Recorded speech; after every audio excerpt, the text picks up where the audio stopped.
네, 한 주간의 연예계 소식 알아봅니다. 영화 왕과 사는 남자가 1,500만 관객 돌파에 이어서 누적 매출액 부문에서는 한국 영화 사상 1위에 등극하는 대기록을 세웠습니다. 또 여기에 약 4년 만에 완전체로 돌아온 방탄소년단은 새 앨범 발매와 동시에 글로벌 차트를 싹쓸이하고 있습니다.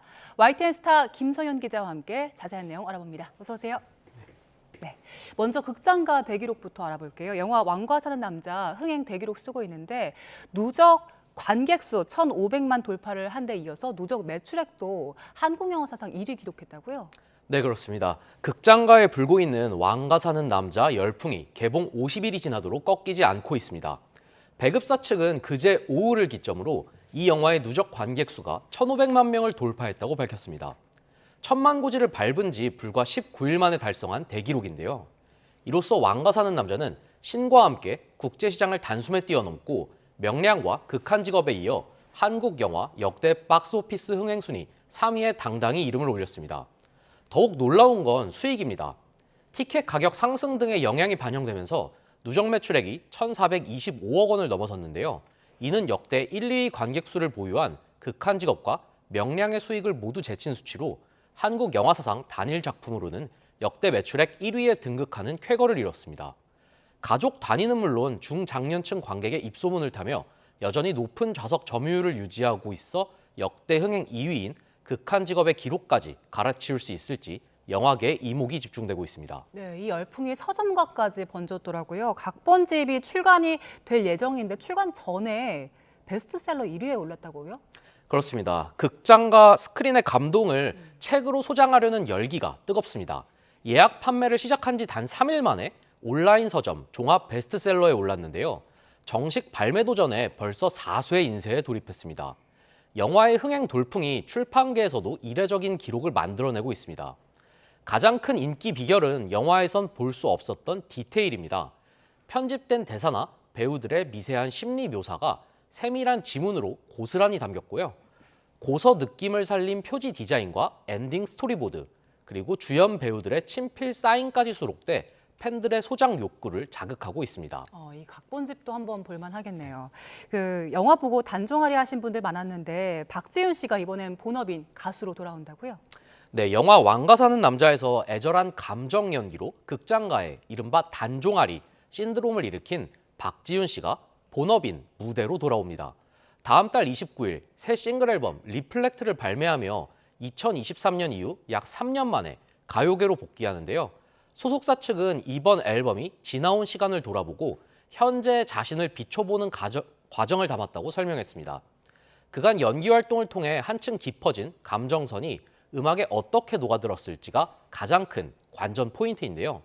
컴백 열기를 끌어올리기 위해 음원 발매 직전인 4월 25일과 26일 이틀 동안 단독 팬미팅을 열고 팬들과 먼저 만날 계획입니다. 네, 이번엔 가요계 소식도 짚어보겠습니다.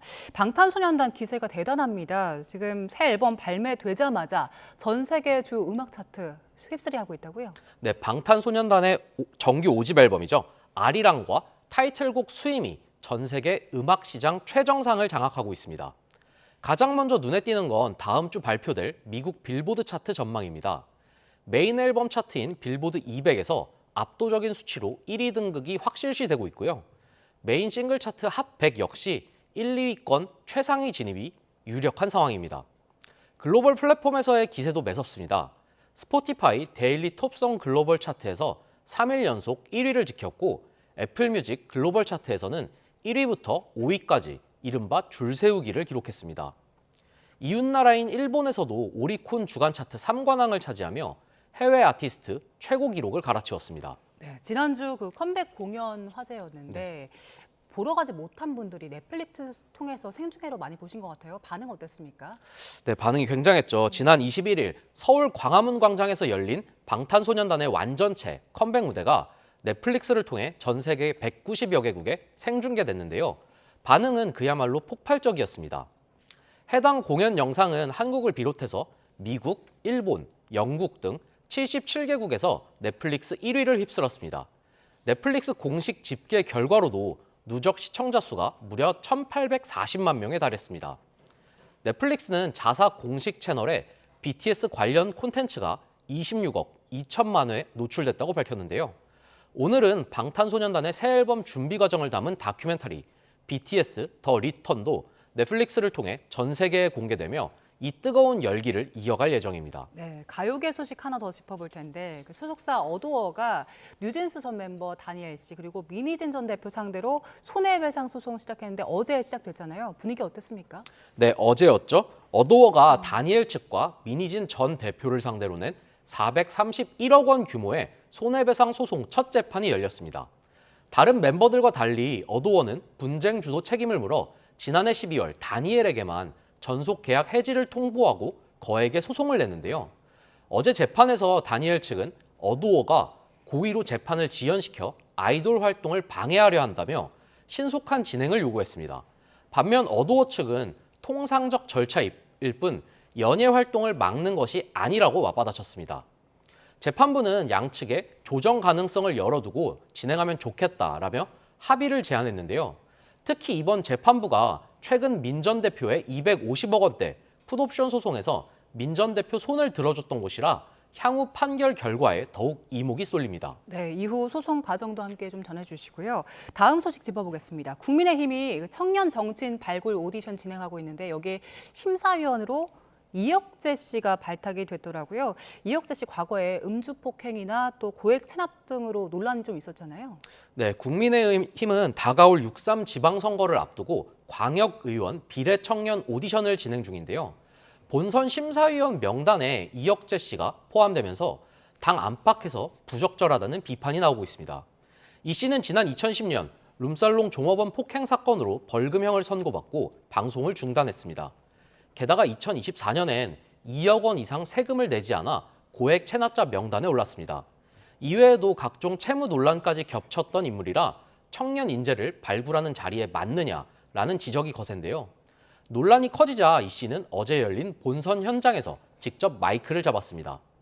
법적 책임을 다하고 10여 년간 자숙했다며 대한민국은 실패를 딛고 일어설 기회를 주는 나라여야 한다고 호소했습니다.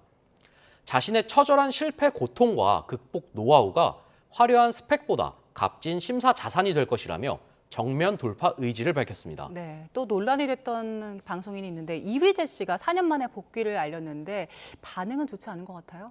맞습니다. 이휘재 씨는 내일이죠.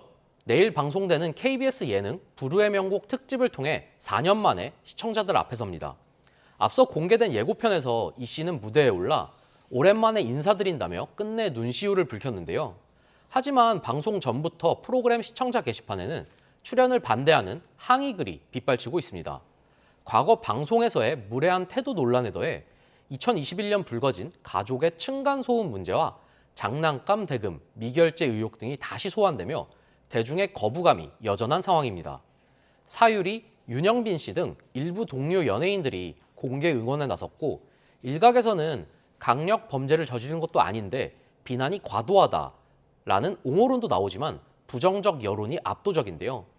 논란 직후 가족과 함께 캐나다로 떠났던 이 씨가 이번 눈물의 복귀 무대를 통해서 돌아선 여론을 되돌릴 수 있을지 주목됩니다. 네, 여기까지 듣겠습니다. YTN 스타 김서윤 기자와 함께 한 주간의 연예계 소식 짚어봤습니다. 고맙습니다.